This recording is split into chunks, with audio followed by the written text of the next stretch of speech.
Hey guys, welcome to my online सी। मेरा नाम है देव। आज के इस वीडियो में मैं बात करने वाला हूं कि इनकम टैक्स का जो न्यू रिजीम स्लैब रेट है उसके अकॉर्डिंग आपको अपनी रिटर्न कैसे यहां पे फाइल करनी है, कैसे ऑप्शन आपको चूज करना है, कैसे आप कंपेयर कर सकते हैं कि मेरा जो टैक्स है वो ओल्ड वाले के अंदर ज़्यादा बन रहा है या नए वाले के अंदर कम बन रहा है। वीडियो को गाइस शुरू करने से पहले बताना चाहूँगा, अगर आप एक एक्सपर्ट के थ्रू अपनी रिटर्न फाइल करवाना चाहते हैं, लिंक आपको डिस्क्रिप्शन बॉक्स में मिल जाएगी। तो चलिए गाइस शुरू करते हैं। गाइस सबसे पहले मैं आपको बताना चाहूँगा कि ओल्ड वाला जो टैक्स स्ट्रक्चर था या जो नया वाला है उसके अंदर मेजरली क्या डिफरेंस है। तो देखिए, जो भी आपकी इनकम होती है, अगर मैं नए वाले टैक्स स्ट्रक्चर की बात करूं तो वहां पे आपको किसी भी टाइप का डिडक्शन नहीं मिलता है। जी हां, तो जैसे आपका HRA हो गया, LT हो गया, जो आपको सैलरी के अंदर डिडक्शंस मिलती है जिसकी, या फिर मान लीजिए नॉर्मली आपको जो ATC की डिडक्शन मिलती है जहां पे इंश्योरेंस हो गया, बच्चों की फीस हो गई, ELS म्यूचुअल फंड्स हो गए, तो ये जितनी भी डिडक्शंस है वो आपको नहीं मिलती है नए वाले टैक्स स्ट्रक्चर के अंदर। तो अगर गाइस मैं स्लैब रेट के अंदर कंपैरिजन की बात करूं तो मान लीजिए जैसे 2.5 लाख तक इनकम है तो कोई भी आपको फर्क नहीं पड़ने वाला है।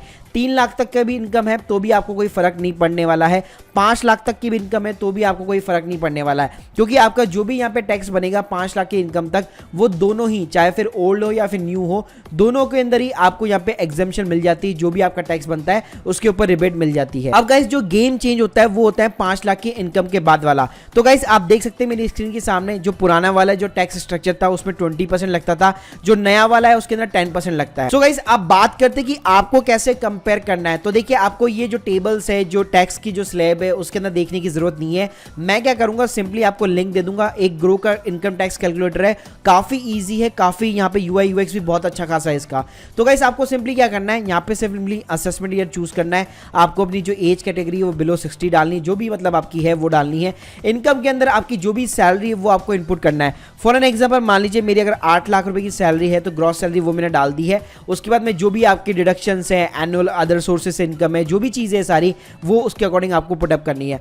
फिर गाइस डिडक्शन के अंदर आपको मान लीजिए ATC की अगर 1.5 लाख की पूरी डिडक्शन है आपको वो डालनी है। उसके अलावा जो भी आपका मेडिकल इंश्योरेंस वगैरह है वो सारी चीज़ें आपको डालनी है। उसके बाद में सिंपली आपको कैलकुलेट बटन के ऊपर क्लिक करना है।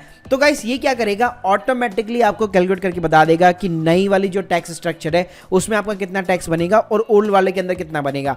तो आप गाइस मेरी स्क्रीन के सामने देख सकते हैं, यहाँ पे इसने क्या किया है, जैसे अगर मैंने ग्रॉस सैलरी यहाँ पे 8 लाख रुपए डाली है तो डायरेक्टली इसने क्या, वो डिडक्शन सारी हटा दी और 8 लाख रुपए के ऊपर फ्लैट कैलकुलेट करके मुझे नई टैक्स के अकॉर्डिंग यहाँ पे 46,800 का टैक्स बता दिया। लेकिन ओल्ड के अंदर इन्होंने डिडक्शन ली है तो वहां पे हो गया 33,000। तो जैसे गाइस आप अपनी जो इनकम है वो यहाँ पे बढ़ाते जाएंगे। फॉर एन एग्जाम्पल अगर मैं इसको 15 लाख रुपए कर देता हूँ और अब कैलकुलेट करता हूँ तो देखो अब यहाँ पे डिफरेंस आ गया। तो नए वाले के अंदर मुझे यहाँ पे कम टैक्स पे करना पड़ रहा है, जबकि ओल्ड वाले के अंदर मुझे ज्यादा करना पड़ रहा है। तो गाइस इस तरह से आप इजीली इस कैलकुलेटर के थ्रू यहाँ पे कंपेयर कर सकते हैं कि किस स्कीम के अंदर आपको यहाँ पे ज्यादा बेनिफिट हो रहा है। सो गाइस आप बात करते हैं कि प्रैक्टिकली आपको फाइल कैसे करनी है। तो देखिए, अगर आप ITR 1 फाइल कर रहे हैं तो वहां पे कोई भी एक्स्ट्रा फॉर्म आपको फाइल करने की जरूरत नहीं है। आप क्या कर सकते हैं, जब भी आप फाइल करेंगे तब जब अपना ITR 1 यहाँ पे इनिशिएट करते हैं तो आपको सिंपली यहाँ पे पूछता है, are you opting for the new tax regime, yes और नो।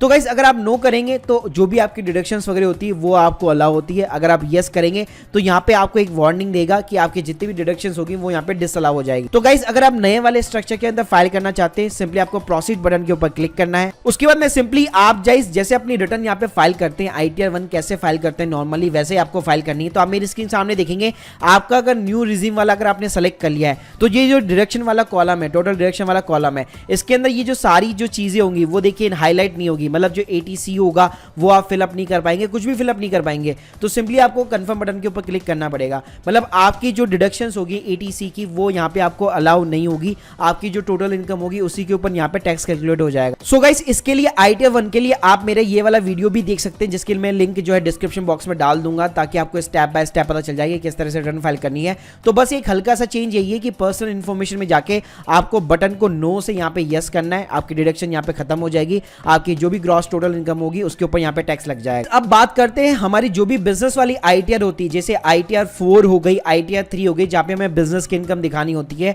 तो अगर उस केस में अगर आप न्यू रिजिम को यहाँ पे अडॉप्ट करना चाहते हैं तो आपको एक एडिशनल फॉर्म फाइल करना पड़ेगा, फॉर्म 10IE। जी हाँ, उसको फाइल करने के लिए आपको रिटर्न इनिशिएट करने से पहले आपको ई फाइल सेक्शन में जाना है।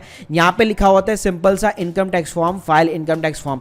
थोड़ा सा आप नीचे जाएंगे, नीचे आपको यहाँ पे 10IE मिल जाएगा। सो गाइस इस 10IE के अंदर बेसिकली क्या होगा, आपका ऊपर वाला जो पोर्शन है वो असेसिंग ऑफिसर का होगा, जहां पे डिटेल आपको भरनी नहीं है, अपने आप यहाँ पे आ जाएगी।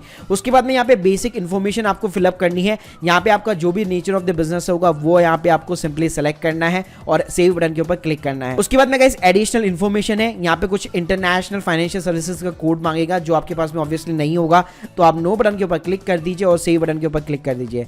तो गाइस सिंपली इस तरीके से ये जो 10IE है वो आपको ये चारों सेक्शन भर के कंफर्म करके आपको यहाँ पे ई वेरीफाई कराना पड़ेगा। उसी के बाद आप अपनी जो ITR 4 है, ITR जो 3 है वो यहाँ पे इनिशिएट कर सकते हैं। सो गाइस ये फॉर्म आपको तभी भरना है जब ITR 4 या फिर ITR 3 आप फाइल करना चाहते हैं। अगर ITR 1 करना चाहते हैं तो उसके लिए ये फॉर्म भरने की यहाँ पे रिक्वायरमेंट नहीं है। आप डायरेक्टली यहाँ पे यस और नो जो नो वाला बटन था उसमें यस बटन पे इनिशिएट करके आप अपनी प्रोसीडिंग यहाँ पे कर सकते हैं। So guys hope you like this video, please subscribe our channel. अगर आपके कोई भी डाउट्स है कमेंट सेक्शन के अंदर जरूर बताइए। Thank you guys, thank you very much.